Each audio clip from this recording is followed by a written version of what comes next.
Well, one of the last videos I did was about my least favorite Pokemon. Well, I'm here to wrap that up with the final 6 choices, starting with Tapu Bulu from Pokemon Ultra Sun and Ultra Moon. Now, Tapu Bulu has never been my favorite Guardian. In fact, I'm kind of mixed on them, although Tapu Fini was kind of cool. But what isn't cool is all the times I had to reset the game because Tapu Bulu would not stay in the Pokeball. And his name Forevermore was all kind of a funny nickname I gave him.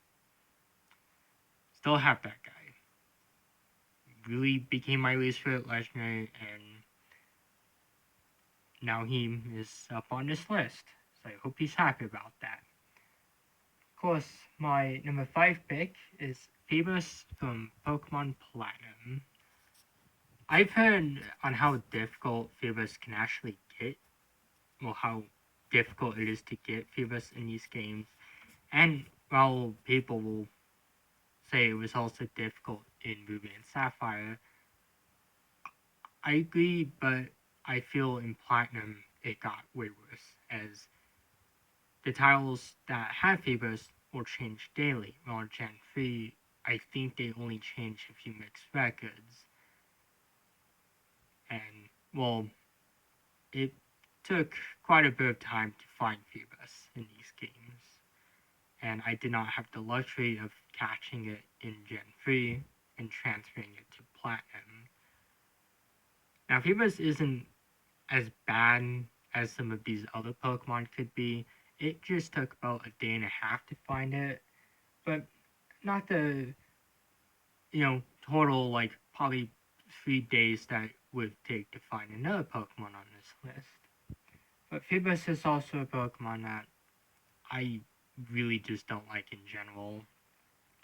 Milotic's pretty cool though. Of course, next up we have one that still brings bitter memories, and that is, of course, Heracross. Now, for those who follow me on Twitter at moonlight_cat, yes, I'm promoting my Twitter, and for those who want to follow it, well, please go ahead. For those who follow my Twitter or have seen my tweets on that site, you probably know that I think it was a few good hours that I was complaining about not being able to find Heracross in Silver. Yeah, I was gonna go catching Crystal, but I think it was easier to find in Silver. And so I went to go catch it. Probably shouldn't be too difficult. I think it took hours to find. I'm not joking.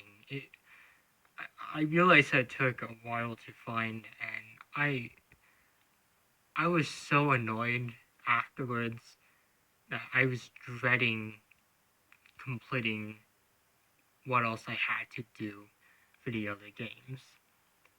And I like Heracross. I just don't like that Heracross took forever to find. Although it didn't make me beat the entire game just to get one of them. That is, of course, going to my number 2 choice, Rotom. And that was, of course, from Pokemon X and Y. So Pokemon X and Y. Really fun Pokemon games. Actually doing a playthrough of Y right now. Although this story comes from X. Now, I had completed the Pokedex in X. So this story kind of comes back all the way from 2020. Now, I was trying to find Rotom in the Lost Hotel. The only issue is I did not know I didn't know how you got Rotom. I eventually got it from one of the trash cans, but it has to be on a Tuesday, I think. The only issue is that I did this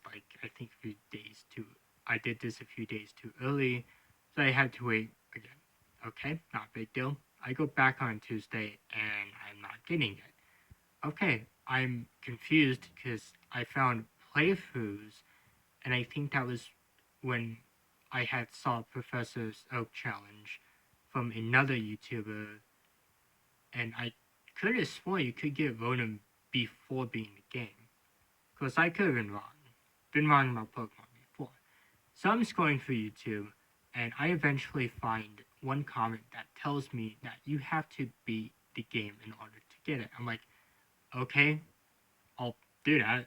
Kind of weird, but I'll do it. So I beat the game. I'm eventually able to get the Rotom. I'm confused because I could have sworn that I've seen people get Rotom before being the game. I'm still really confused about that, and Rotom ended up earning a spot on my least favorite Pokemon list. It's been 2 years and I'm still bitter about this. Because the bitterness continues with my number one pick, and that is, of course, Castform from Ultra Sun and Ultra Moon. It's pretty much the exact same story. I was trying to complete the Pokedex in Ultra Sun, and one thing I hate about those games, and one thing that I will be ranting about in that review, and the other video will be comparing everything good and bad in the games, is the SOS battles. Now, I know that SOS battles were kind of an interesting addition, and they seemed to be really good for shiny hunting for a while, but I have such a bone pick to pick with these. Originally, this had two other Pokemon on the list with Gumi and Gible, as they were, well, actually, no, it's Goodbye. I just can't read today. But Gumi and Goodbye were on this list too because they gave me so much trouble, especially Goodbye. I love the Pokemon, but it annoys me to no end still. But Castform was that special Pokemon. Castform was the one that didn't appear for days. Yeah, I mean that. Castform did not appear for days. I'm still confused about this because that Pokemon should have appeared without much effort. And according to Survey, Castform has a 1 to 10% chance to appear. I think it's a normal 1% chance if you're not using any weather effects, but I think it might get boosted up to to a 10% chance to appear if you are using one of the weather effects.